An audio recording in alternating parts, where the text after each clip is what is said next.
Ya, selamat malam. Pak Kudapa kembali. Ya, seperti tadi time limitnya Instagram ada selesai 1 jam. Kita kembali lagi ke ini beta Resa Sherna Mual. Khususnya malam ini kita bicara soal memperingati dalam rangka memperingati hari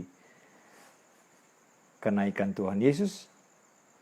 Kita mau bicara tentang nilai-nilai panggilan tentang api Injil. Ya, api Injil itu menjadi sesuatu yang ketong harus ingat bahwa Tuhan panggil ketong pribadi lepas pribadi untuk menyatakan atau mewujud nyatakan kasih sayang dan anugerah Tuhan di dalam semua aspek ketong hidup, menjadi saksi Tuhan, menjadi garam, menjadi terang untuk banyak orang boleh melihat Tuhan sebagai Tuhan yang hidup di dalam ketong hidup. Beberapa poin dari awal tadi sudah bagus sekali, ya. Bu Roy tadi bicara soal masalah ambil ayat dari Kisah pasal 1 ayat 3, 8 sampai 11, dan juga Bung Ervi tadi bicara tentang bagaimana menjadi saksi, ya, punya jati diri, tapi juga menjadi saksi, ya, menjadi saksi. Ingat asal dari mana beta bisa, yang lain juga bisa. Lalu tadi Bu Alfred menegaskan beberapa hal tentang panggilan hidupnya, bagaimana Tuhan memanggil dia dan menyatakan rencananya dengan mengingat doa dari Otto dan Gessler, dengan nama Tuhan kami injak tanah ini, dan itu mendorong membuat perubahan-perubahan terjadi, mendorong dia, dan juga nanti kita doakan dia mau kembali lagi ke tanah Papua setelah sekian lama pergi merantau. Sesuatu yang baik, sesuatu yang luar biasa. Tuhan panggil saudara dan saya, Tuhan panggil kita semua dalam fungsi, tugas dan tanggung jawab kerja yang berbeda-beda, tapi tetap sama. Panggilan Tuhan itu sama. Tuhan yang memanggil juga Tuhan yang setia, Tuhan yang sama, tidak berubah.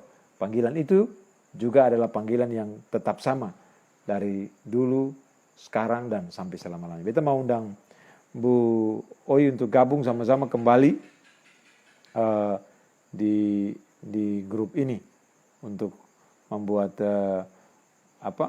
melanjutkan percakapan yang tadi kita sudah bicara dari awal.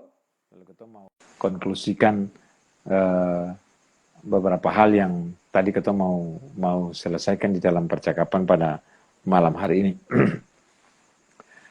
Oke, kemudian lapor, izin. Siap. Bupung sinyal yang jelas kah, bupung gambar juga yang aktif, tapi yang papa. Oke, no problem. Ketong lanjutkan. Bu punya sinyal bupung gambar yang bergerak. Oke, never mind. Beta kasih out bu. Beta kasih out bu sebentar atau bu keluar sebentar. Beta undang masuk supaya bisa. Beta keluar sebentar. Iya. Ya, bisa lebih jelas ya. Ya, bu keluar sebentar. Beta undang bu masuk ulang. Ya, ketong coba undang Bu Roy ulang supaya ya begini sudah kalau ada di tempat-tempat terpisah dengan situasi dan kondisi yang berbeda-beda, tapi anyway semua lancar sesuai dengan apa yang Tuhan mau untuk ketong kerjakan dan lakukan. Oke. Kalau Boy, oke. Ya, oke. Beta dengar Bu pun suara tapi Bu punya gambar yang muncul. Sebab apa? Ketong lanjut saja. Saya tahu Bu punya apa yang macet di situ. Beta kira sih ada masalah soal kemacetan. Lanjut saja. Tadi ketong sampai di poin mana percakapan itu tadi? Ya, percakapan tentang bahwa orang bangsa Maluku adalah suku bangsa yang diberikan hak kesulungan untuk menerima Injil yang adalah kekuatan Allah yang menyelamatkan setiap orang percaya. Nah, berkaitan dengan Injil yang adalah kekuatan Allah yang menyelamatkan orang percaya, dan orang bangsa Maluku mendapat hak istimewa itu terimplementasi akhirnya bahwa Injil yang kekuatan Allah menyelamatkan setiap orang yang percaya terbukti dengan guru-guru Injil yang dikirim sending lokal dari Maluku yang dilatih oleh Yosef Kam dan lain sebagainya, yang dikirim sampai ke paling jauh itu ada di Aceh, kemudian tanah Papua.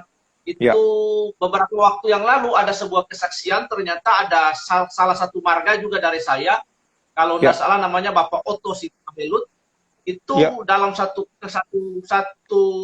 di Kabupaten Waisai itu Antua yang jadi guru Injil di sana dan menyebarkan. Tapi beta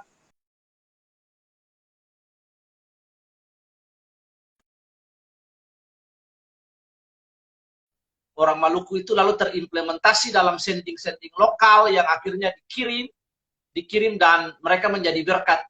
Dalam literatur sejarah, ya, Terus Bu, terus dalam lanjut.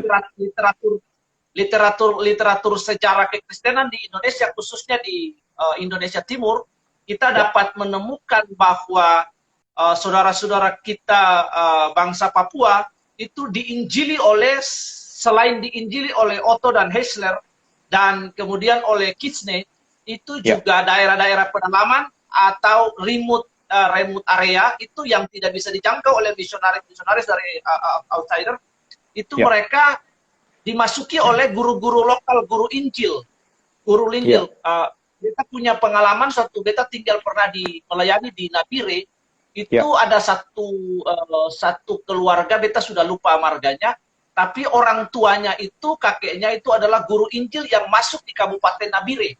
Ya. Masuk di Kabupaten Nabire. Ya. Itu orang dari bangsa Maluku yang masuk ke sana. Jadi benar-benar luar biasa hak kesulungan itu yang terimplementasi dalam semangat Injil orang Maluku untuk pergi sendiri Injil. Nah, pertanyaannya sekarang ketemu generasi muda ini. Generasi muda, kalau yang tadi Bu Echa sudah menjelaskan bagus sekali tentang Yosef Kam, tentang kerinduannya untuk datang ke Maluku dan akhirnya jadi Rasul Maluku, itu sesuatu yang luar biasa. Nah, kalau Yosef Kam saja bisa begitu, katong orang yang sudah menerima mandat kesulungan ini, katong harus lebih dari dia lah. Nah, lalu, cuman masalahnya hari ini yang beta ingin sampaikan berkaitan dengan hak kesulungan Injil, ada begitu banyak definisi, ada begitu banyak cara untuk katong bisa menyeberangkan Injil dalam era modern ini ya Bu Echa. Dalam percakapan kemarin itu Bu Echa memberikan sebuah pengertian yang definisinya klop, misalnya tentang pop gospel. Ya, tentang pop gospel. Nah, beta melihat, beta sendiri melihat bahwa dalam implementasi api Injil itu dalam ranah pop gospel, artinya Injil diberitakan lewat bagaimana merubah orang dalam pelayanan sosial, dan kita melihat itu ada pada satu pribadi yang namanya Glenn Fredly Latuhamalo. Nah, kalau teman-teman tamang beta di ini, beta dapat melihat 2 YouTube kemarin yang dibahas bagaimana saksi hidup yaitu Louis itu bagaimana dia cerita bagaimana Injil yang dibawa Glenn itu adalah dalam Injil yang dalam bentuk pop gospel. Bagaimana dia merubah banyak komunitas, memberkati banyak komunitas, dia peduli dengan orang lain. Itu dia menjadi transformer atau kita bilang komposer, penggubah. Bagaimana dia mengubah. Jadi bagi beta, Glenn adalah salah satu misionari dalam tatanan pop gospel. Bagaimana dia merubah banyak tatanan sosial, konflik Maluku yang dia masuk dengan film ini beta, dan itu gospel sebenarnya, gospel. Nah, gospel. Kalau secara umum katong tahu ya, Sandy, katong kirim misionari, lalu misionari itu bekerja suku lokal, dia menerjemahkan suku lokal, lalu dia menerjemahkan Alkitab, dia hidup, dia membina, memuridkan mereka dengan berbagai pendidikan, edukasi kesehatan. Tapi beta hari ini lebih melihat hal yang lebih modern daripada implementasi Injil, api Injil itu sendiri dalam dunia modern. Misalnya, gaya kemarin itu tamang beta di ini beta itu Bung Vander Christian, kalau saya salah, beta yang salah udah Bung Vander itu bagi beta dia membawa Injil dalam pengertian pop gospel. Bagaimana dia ingin merubah komunitas ojek dengan platform yang baru, lalu ingin memberdayakan ojek-ojek dan lain sebagainya. Nah, ini yang generasi muda dalam era milenial ini harus membawa pop gospel itu merubah banyak orang. Merubah banyak orang. Beta bawa dari perspektif anak muda aja ya, Bu Echa ya. Dan beta kan Bu masih muda juga toh. Semua. Tapi karena begini, sudah ada gereja banyak ya. Sudah beta bersyukur ada pemuridan. Beta bersyukur ada pemuridan dari kita punya gereja di GPM. Dan beta bersyukur sinode GPM itu luar biasa. Karena apa? Dorang main di media sosial, dorang sudah melakukan bagian mereka. Hierarki pastoral sudah melakukan bagian mereka dalam pelayanan, dalam jubah liturgis ya, jubah hierarki. Mereka sudah lakukan. Tapi Injil yang ingin harus dibawa oleh generasi muda ini yang tetap perhatikan, seperti Glenn Fredly, bagaimana dia bagaimana merubah paradigma orang dengan pop gospel yang dia bawa, merubah desa yang 13 tahun sing ada air, sing ada air hujan sing turun, dan dia bisa mengajak orang untuk menjadi misionari, untuk ke sana melihat dengan peduli. Even he never talk about Jesus, tapi bagaimana he show aksinya menunjukkan bahwa benar-benar Yesus itu hidup dalam dia, benar-benar api Injil itu hidup dalam dia. Dan dia ingin orang lain dilepaskan, dimerdekakan dari kehidupan yang poverty, kemiskinan. Karena Injil itu membebaskan orang dari kemiskinan. Poverty. Bagaimana how the great man as Glenn Fredly itu change mindsetnya orang sehingga mereka mempedulikan. Jadi bagi beta mungkin ada pro kontra, tapi for my own self, Glenn itu seperti orang Samaria, Jadi the Samaritans lah, the millennial Samaritans. Millennial Samaritans, bagaimana dia menolong, dia peduli dengan orang, dia menolong orang, dia bagaimana lihat trauma bekas konflik Ambon dan melatih mereka anak-anak sepak bola lewat film itu, mengedukasi, dan there's the many things yang dia lakukan. Bagi beta, is the millennial Samaritans. Jadi itu pop gospel yang dibawa sebenarnya oleh Bung Legend Glenn. Itu yang jadi dia ngerti gitu loh. Jadi dia ngerti hak kesumannya dia. Itu saksi mata Louis. Bung Bastian bilang bagus tuh. Bung Bastian bilang bagus nih. Bung Glenn itu contoh Injil yang menyala. Generasi muda Maluku harus belajar dari Bung punya semangat melayani. Lanjut, Louis, lanjut boy, Itu yang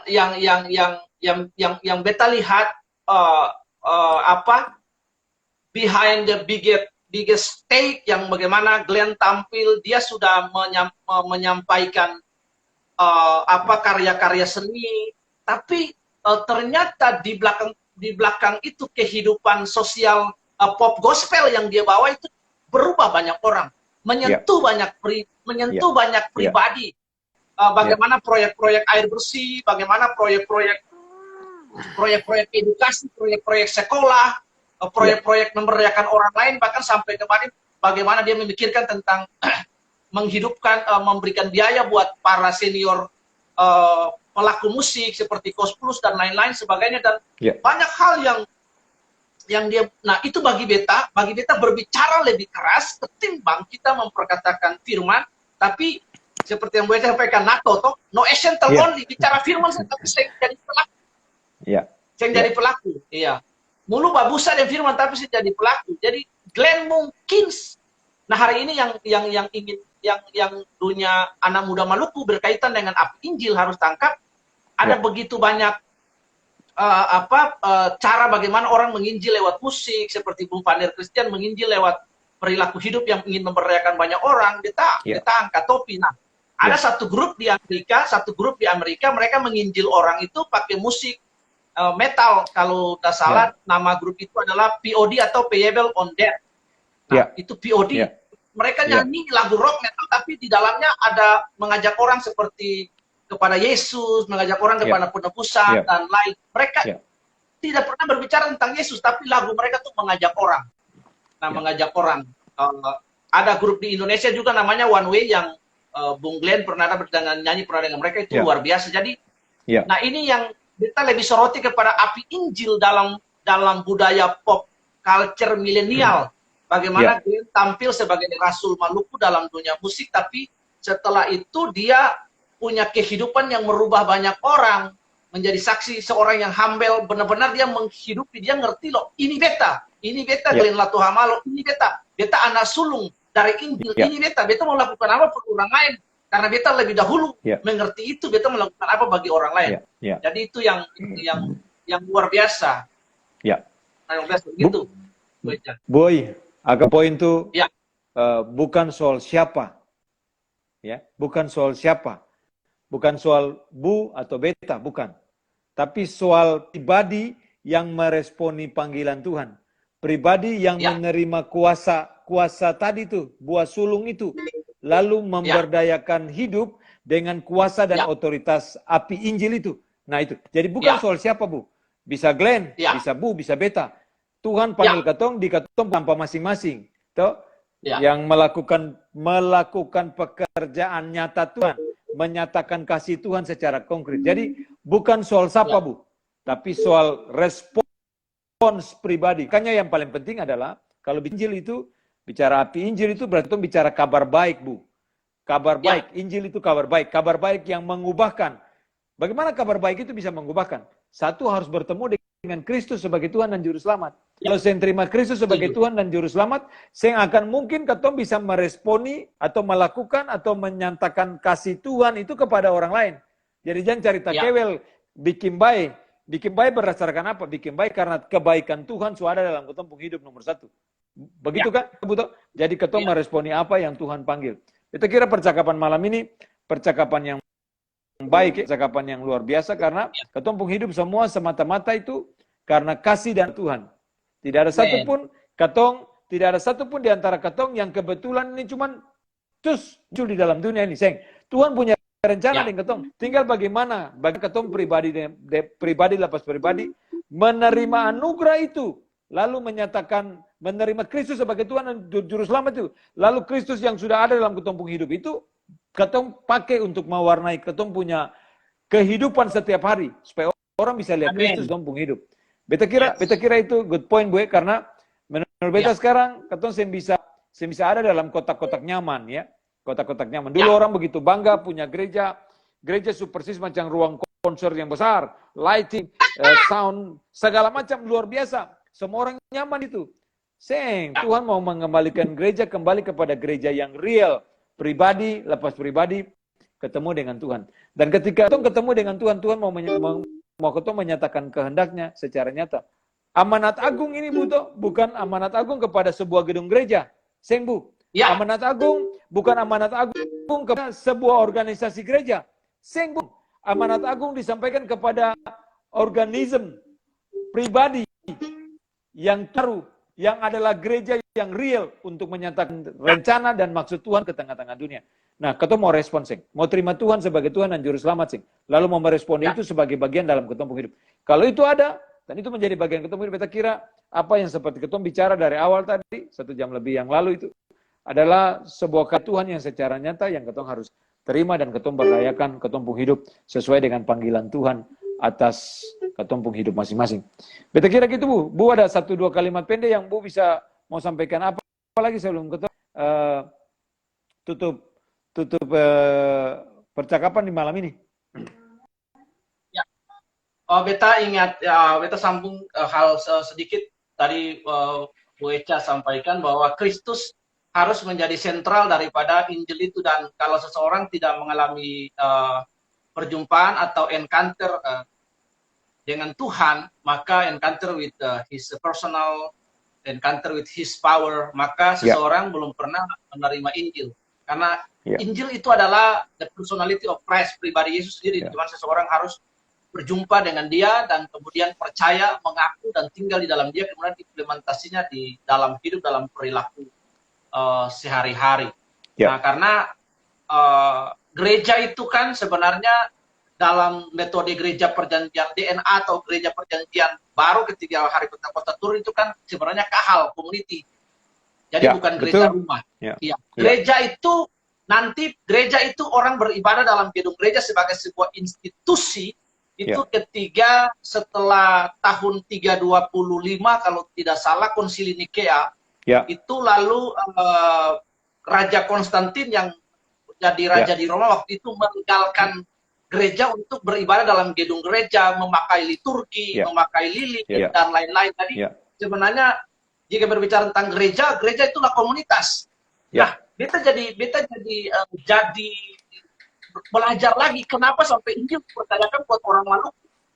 Ya. Karena orang Maluku pertama mereka hidup dalam komunitas-komunitas, dalam sebuah komunitas-komunitas. Nah, itu yang luar biasa. Ada di dalam gereja rumah ada persaudaraan, ada berbagi kasih dan lain. Nah, di komunitas orang Maluku ini ada pelagandung, ada saling berbagi, lain sayang lain, perhatikan lain. Nah, implementasi Injil itu kenapa dipercayakan? Karena memang cocok dengan budaya orang Maluku, dengan budaya orang hidup dan cara hidup orang Maluku.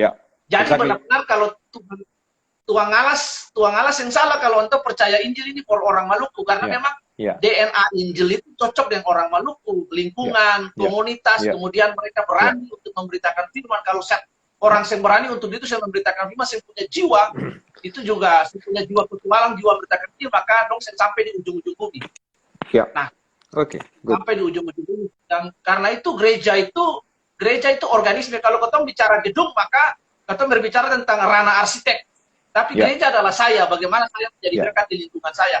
Bagaimana beta, ini beta pertanyaan tadi, ini kita jadi berkat di mana-mana Tuhan panggil di Bali. Ini Bu Resa, Tuhan panggil bawa ke tanah air.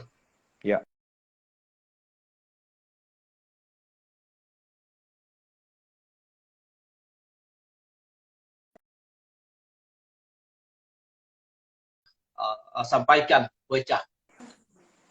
Lanjut, Boy. Ya. Jadi Boy, itu yang ingin beta sampaikan, bahwa Tuhan Allah tidak salah untuk mempercayakan Injil for orang Maluku karena DNA-nya cocok dengan orang Maluku. Dan salah satunya adalah orang Maluku berani untuk memberitakan Injil, karena keberanian itulah Allah pakai mereka, karena Tuhan pernah pakai orang-orang Panaku untuk memberitakan Injil. Nah, memberitakan Injil, jadi sampai karena dong pemberani, dong petualang, dong sampai ada di ujung tuer-tuer sana di pulau di bangsa ini, sampai ada di mana dong itu ada. Karena itu suku bangsa pertama itu yang ada dalam sejarah yang ditulis oleh adiknya Helmi Yahya itu, Helmi Yahya itu, bahwa petualang pertama di Maluku itu adalah orang Maluku itu sendiri. Nah, kenapa DNA itu cocok? Injil cocok dengan bangsa Maluku. Cahaya dari timur, di timur cocok. Injil, segala sesuatu berbicara tentang timur. Injil dimulai, penciptaan Tuhan dimulai di timur, bintang di timur, cahaya di timur, semua dimulai dari Indonesia Timur. Injil dari timur lari ke barat. Jam juga begitu. Matahari terbit di timur. Jadi segala sesuatu timur itu tempat yang paling luar biasa, dan orang Maluku spesial dikasih hak kesulungan di timur. Sesuai cocok dengan DNA mereka. Nah, bagaimana dengan hari kenaikan Tuhan Yesus? Ini beta Rosi Pahelut, ini beta, ini Bu Resa, ini tamang beta semua. Bagaimana ketong menyikapinya dengan ketong bawa api Injil, ketong bawa pribadi Tuhan yang ketong jumpai, yang ketong sudah percaya itu dalam ketong pun hidup hari-hari, dalam hal apa saja, dengan pengetahuan, skill, kemampuan apa saja yang ketong bisa lakukan untuk ketong bersinar por orang tua, dengan ketong pun hidup, dengan ketong pun kalakuang. Amin. Bu, kira-kira begitu baca. Good. Beta kira sesuatu ya bisa simpulkan semua. Nanti beta harap ketong bikin akan jadi tulisan yang bisa mengingatkan, selain pasti akan tayang terus ini di beta punya account. Ini bisa ketong bisa bikin resumenya, ketong bagikan sebagai penyemangat, orang bisa baca, bisa lihat, bisa berefleksi. Tapi satu hal yang jelas bahwa kata-kata terakhir dari beta adalah bukan kata, sebelum ketong tutup semua, beta punya pikiran dan tujuan acara ini adalah ketika ketong bicara ini beta dalam kaitan dengan api Injil, ketong harus ingat satu hal. Ketong itu dapat kebaikan dari Tuhan, dapat kasih karunia dari Tuhan. Injil, kabar baik ketong punya, tapi saya bisa stop di ketong saja. Tuhan bilang, pergi, jadikan semua bangsa muridku. Pergi, sebarkan Injil. Pergi jadi penjala-penjala manusia itu. Dalam konteks sekarang, jadilah rasul-rasul di zaman ini, sesuai dengan panggilan Tuhan atas ketumpung hidup. Ya. Terus menjadi kisah para rasul yang bercerita tentang kebaikan. Sebarkan kabar baik itu dengan semua apa yang Tuhan kasih dan kesempatan yang ketumpunya, supaya itu boleh menjadi alat kemuliaan untuk Tuhan. Ada lagu orang tua bikin, ketumpung orang-orang tua yang bikin, lah biar api Injil terus menyala di ketumpung hati. Bu, beta kira Bu lakukan dengan lagu itu, Bu nyanyi satu kali, lalu kemudian ada, beta dengar ada Bu dapat bahasa tanah Kak, menyanyikan dalam bahasa tanah, Kak, beta kira begitu bagus Kak. Ya boleh. Jadi beta sudah dapat di WA tadi kiriman dari host ini beta, dan ini beta beta dapatkan dari Figel, Kapitan Kalesang, dia yang kasih akan ke beta. Ya. Nanti akan pun cerita ada, tapi beta kira beta suruh dia menyanyi, tapi dia bilang dia suara yang bagus, jadi boy pun tanggung jawab menyanyi aja. Ya, kebetulan lagu ini beberapa lagu ini beta sudah pernah nyanyikan juga dalam bahasa daerah di Negeri Alang di YouTube, dan beta taruh juga di Facebook. Beta coba nyanyikan akhirnya, tapi beta pertama mau bilang dengan bahasa daerah Lehitu itu dipahami juga oleh saudara-saudara Katong di Lehi Timur, bahwa doa ami Pupu Yesus maloperia ite ini beta lalaina lai, artinya bahwa doa beta, doa kami, Tuhan Yesus memberkati semua basudarai ini beta, memberkati semua saudara ini beta sekali. Oke. Kendati gunung wiso dunia kuaya, mar Pupu Yesus tetap entola, artinya kendati Amen. Dunia ini gunung runtuh, dunia hancur berantakan, tapi Pupu Yesus, Tuhan Yesus tetap baik par katong semua. Oke, mari kita nyanyikan lagu ini, lagu Api Injil dalam bahasa daerah per katong semua. Bu menyanyi bahasa Indonesia, kamu ke dulu? Ya. Bu menyanyi bahasa Indonesia satu kali, menyanyi dalam bahasa daerah, akan pun tutup dengan bahasa daerah, Bu. Oke. Bahasa tanah, ya. Kau bisa ikut menyanyi sama.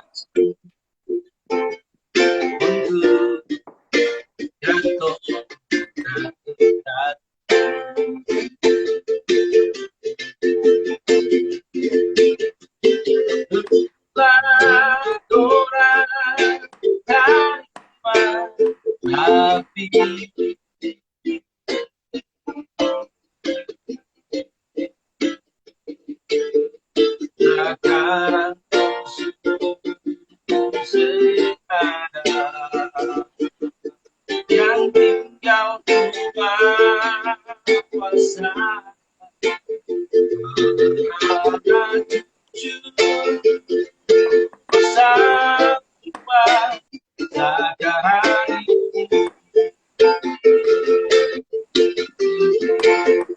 Kor sama-sama. Terus menyala,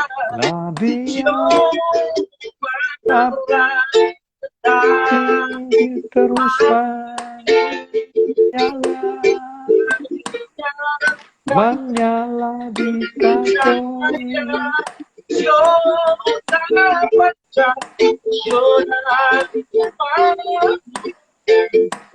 Dari dulu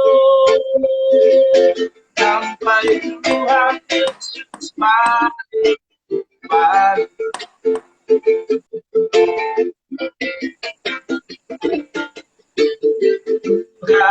Mana ya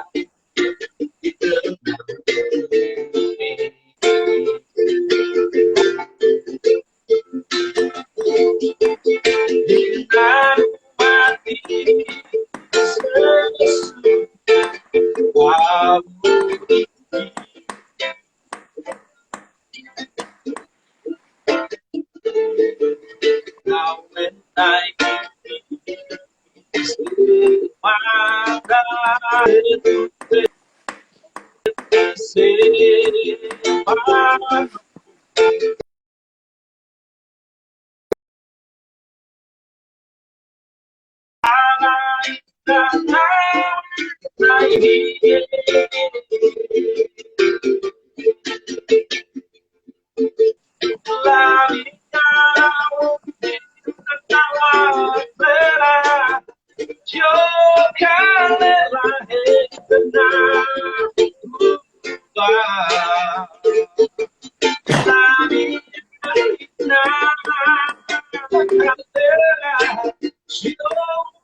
laminado na light Yesus lagi.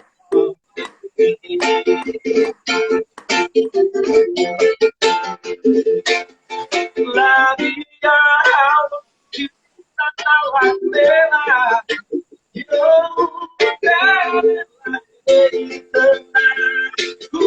tua la vida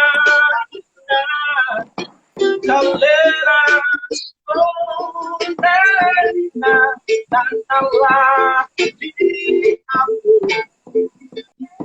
laminado na light Yesus lagi.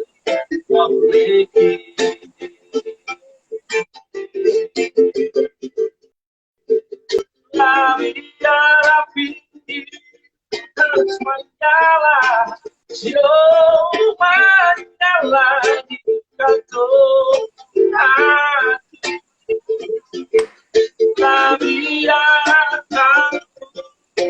cahaya, dapatkan surat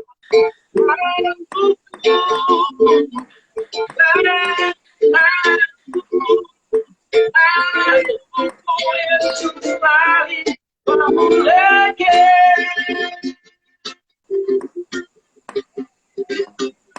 La vida la vida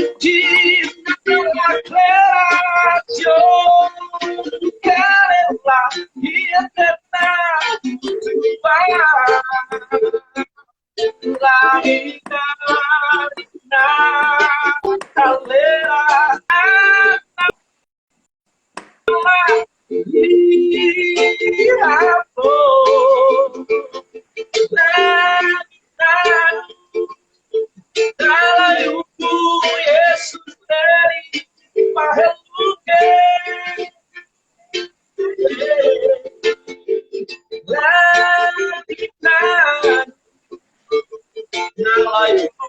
Yesus dari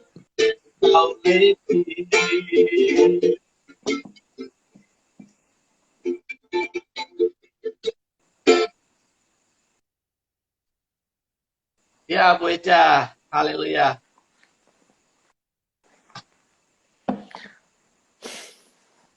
Tuhan kasih yang menyemangati ketong kembali ingat bahwa api Injil harus terus menyala di dalam tumpung hati dengan tumpung hati dan hidup boleh terus memancarkan atau bersinar memancarkan kasih, kebaikan dan anugerah dari Tuhan. Kita mau akhiri malam ini, Boi sama-sama dong arahkan hati kita berdoa bagi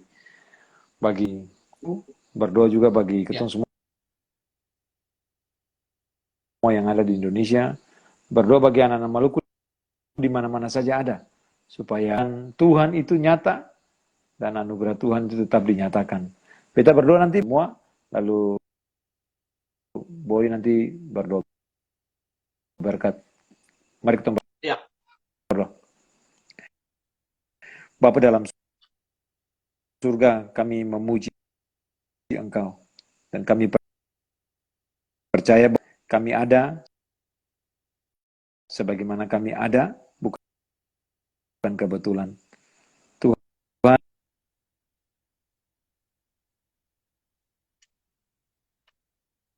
supaya hidup kami boleh memancarkan dan memuliakan nama-Mu. Tolong kami hari ini Tuhan, dan semua ke depan, untuk setiap kami, anak-anak muda Tuhan. Baik di Ambon sini, di seluruh Indonesia, bahkan sampai yang nyata atas hidup kami. Tuhan tolong kami dan pimpin kami hari ini. Terima kasih karena Engkau lahir, Engkau mati untuk menebus dosa-dosa kami. Engkau bangkit, Engkau naik ke surga Tuhan. Dan janji-Mu adalah Engkau menyediakan tempat yang kekal bagi kami. Engkau memerintahkan kami untuk pergi menjadi saksi-Mu. Dan janji-Mu bagi kami adalah Engkau menyertai kami sampai kepada kesudahan zaman ini. Tuhan menyertai kami dan memberkati kami. Tolong gerakan kami terus Tuhan, supaya memuliakan Engkau. Berkati negeri ini Tuhan, mana Tuhan panggil kami ada. Supaya kami boleh menjadi saksi Tuhan, memuliakan Tuhan. Di dalam nama Tuhan Yesus kami berdoa. Boy, silakan lanjut.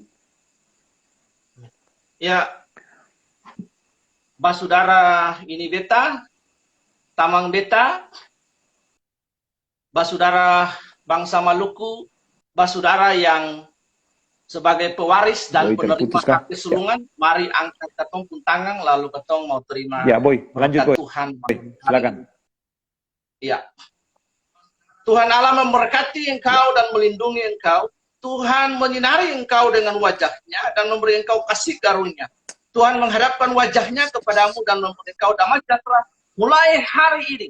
Yang berjanji dan berkata, pintalah sampai Immanuel, Maranatha, dia datang kembali untuk menjemput kita yang telah menerima hak kesulungannya. Di dalam nama Yesus kami berdoa dan mengucap syukur. Haleluya. Sama-sama kita berkata, amin. Tuhan Yesus memberkati. Haleluya. Dalam nama. Haleluya. Amin. Ya. Amin. Amin. Sama-sama keluar. Beta, ini Beta, Reza Syarnamual, Pak Helut. Terima kasih untuk semua teman-teman sudah hadir. Mari ketong terus menyatakan hidup dikaryak memuliakan Tuhan. Api Injil yang ada boleh menyala dan terus main boleh lihat Tuhan Yesus yang hidup di dalam ketempung hati. Selamat hari kenaikan Tuhan Yesus. Tuhan memberkati Bapak Ibu Saudara semua dimanapun saudara berada. Tuhan Yesus berkati. Selamat malam. Oke, Boy.